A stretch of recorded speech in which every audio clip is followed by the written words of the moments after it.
Hello everyone, welcome back to my channel. तो आज की वीडियो में डिस्कस करेंगे all about IELTS, everything you need to know before starting to prepare for IELTS exam. This is a must watch video for those who are thinking to give and prepare for the IELTS exam. Basically IELTS की full form होती है it is the international English language testing system and ये पूरा ज़्यादा it is widely recognised and इसका main जो motive होता है वो होता है कि अगर आपने स्टडी के बेस पर that is for academic purposes और professional purposes and for immigration purposes अगर आपने इंग्लिश स्पीकिंग कंट्रीज में जाना हो तो इसीलिए this IELTS exam is very very important. And इसमें हमारे पास 4 मॉड्यूल्स होते हैं which are listening, reading, writing and speaking. So ये बेसिक चीज़ें हैं आईएल्स क्या होती है। इसके बाद अगर हम बात करें इसकी इम्पोर्टेंस क्या है, first of all it is important for the academic and professional opportunities. मगर जैसे कि आपने अगर बाहर जाना है कुछ अच्छे कोर्सेज के लिए that is for undergraduate courses you can say और for postgraduate courses, right. तो दैट मीन्स अगर आपने एकेडमिक के लिए जाना है तो you can opt for undergraduate courses और फॉर पोस्ट ग्रेजुएट कोर्सेज। अगर आपने प्रोफेशनल के लिए जाना है देन आपने अप्लाई करना होता है for general training IELTS exam. ये होता है जिस अगर आपने वर्क परमिट के बेस पर बाहर जाना है या आपने प्रोफेशनल बेस पर बाहर जाना है और यू कैन से अगर आप PR that is permanent residency अगर आप पीआर के लिए बाहर जाना चाहते हो तब भी आपको जीटी का आईएल्स एग्जाम देना होगा। इसके बाद चलते हैं personal growth and career growth के लिए बहुत ज़्यादा इम्पॉर्टेंट है and immigration and visa requirements के लिए हमें इसकी पड़ती है ज़रूरत आईएल्स एग्जाम की। Moving on to next, that is the IELTS modules. So basically we have 4 modules in IELTS. There are 4 modules in IELTS. First is listening. Listening इसमें होता है this module test your ability to understand spoken English in a variety of context. Context मतलब different, हमारे पास accents में recordings होती हैं and आपको सुन के उनको आंसर करना होता है। बेसिकली इसमें 40 क्वेश्चंस होते हैं। आफ्टर दैट आपके पास आ जाता है रीडिंग। रीडिंग में भी आपको कॉम्प्रीहेंशन गिवन होंगे and you have to answer different types of questions based on that comprehension. इसमें भी आपके पास 40 क्वेश्चंस होते हैं। उसके बाद आ गया राइटिंग टास्क। इसमें आपको दो होते हैं 2 टास्क जिसके बेस के ऊपर आपको इवेल्युएट किया जाता है। And last 4th module is called the speaking module. Last is the speaking module जहां पर आपकी ability to communicate in English fluently आपको असेस किया जाता है। नेक्स्ट अगर हम बात करें हर एक मॉड्यूल को अगर हम एक्सप्लेन करें तो लिसनिंग में आपके पास पैसेजेस होते हैं, रिकॉर्डेड पैसेजेस होते हैं, मोनोलॉग्स होते हैं, कॉन्वर्सेशंस होती हैं, मोनोलॉग्स होते हैं। तो उनके बेस के ऊपर यू हैव टू आंसर। जो राइटिंग टास्क होता है इसमें आपके पास 2 टास्क होते हैं जिसमें टास्क 1 होता है डायग्राम को या डाटा को एक्सप्लेन करना, सेकंड होता है आपने ऐसे लिखना होता है। उसके बाद आ जाता है हमारा रीडिंग का मॉड्यूल। रीडिंग मॉड्यूल में होता है कि आपको 3 पैसेजेस गिवन होते हैं। रीडिंग में 3 passages, total there are 40 questions जैसे मैंने बताया and there are different types of questions जो कि आपको कॉम्प्रीहेंशन को रीड करके आंसर करना होता है। And last is the speaking, which is the face-to-face interview with an examiner assessing your ability to communicate effectively in English. So this is from approximately 11 to 20 minutes तक आपकी speaking की conversation चलती है, right. सो उसके बाद हम discuss करेंगे academic IELTS क्या होती है एंड जनरल ट्रेनिंग आईएल्स क्या होती है। पहली बात जो एकेडमिक आईएल्स होती है it is designed for those who want to study at the undergraduate और postgraduate level in an English speaking country. अगर आपने बेसिकली स्टडी वीजा लेना है तो आपको एकेडमिक आईएल्स करनी पड़ेगी। डिटेल्स में इसकी बारे में बात करेंगे आने वाली वीडियोस में।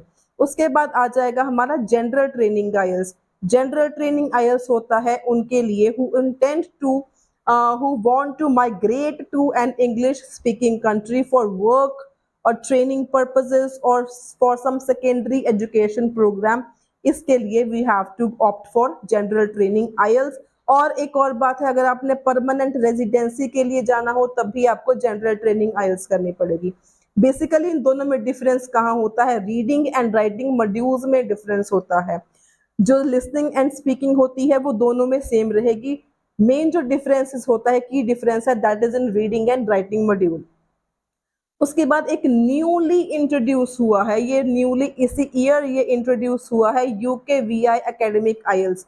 अब यूकेवीआई क्या होता है, इट इज सेम, बेसिकली ये सेम है जैसे हमारा नॉर्मल एकेडमिक आइल्स है, वैसे यूकेवीआई एकेडमिक आइल्स है, कुछ भी डिफरेंस नहीं है। इसमें डिफरेंस सिर्फ इतना है कि अगर आपने यूके के लिए अप्लाई करना है फॉर स्टडी पर्पस तो आपने यूकेवीआई का एग्जाम देना है। पहले होता था कि जहां से मर्जी अगर आपने अप्लाई करना है तो आपने सिर्फ एकेडमिक आइल्स देना होता है, लेकिन अब ये यूकेवीआई उन्होंने न्यूली इंट्रोड्यूस कर दिया है। अगर आपने यूके के वीजा के लिए अप्लाई करना है तो आपको बेसिकली यूकेवीआई एकेडमिक आइल्स करनी पड़ेगी। So I hope it is clear. बाकी इसमें टेस्ट फॉर्मेट जो है आप देख सकते हो बिल्कुल सेम है as that of the standard academic IELTS. Similarly अब यूकेवीआई जनरल ट्रेनिंग भी इंट्रोड्यूस किया गया है।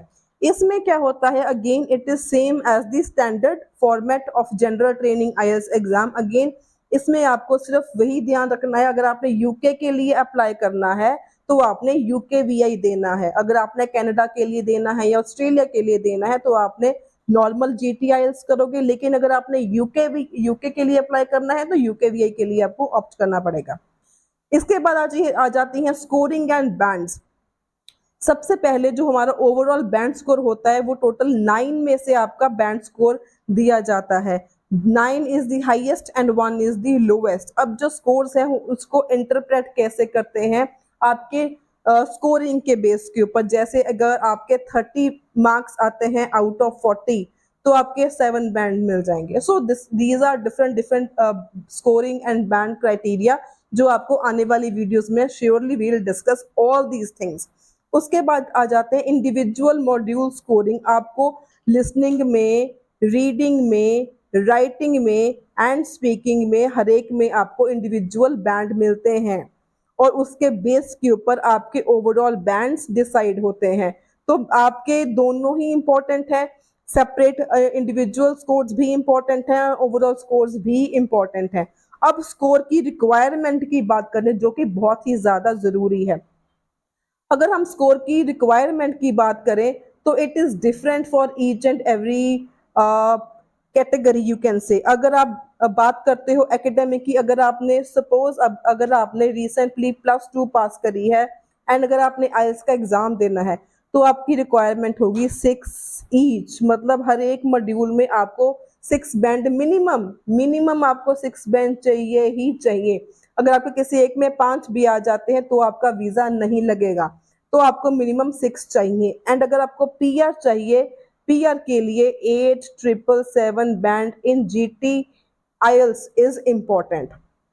सो अगर आपको जीटी की डिटेल में जानना है तो कमेंट सेक्शन में बता दीजिए। Firstly we will discuss about the academic IELTS. अब आइल्स की प्रेपरेशन के लिए कुछ इंपॉर्टेंट टिप्स।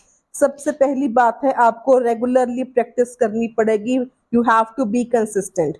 उसके बाद आपको पता होना चाहिए आपने टाइम मैनेजमेंट कैसे करना है, क्योंकि जो हमारा रीडिंग का मॉड्यूल है एंड हमारा राइटिंग का मॉड्यूल है ये दोनों हमें 1 आवर में कंप्लीट करने होते हैं।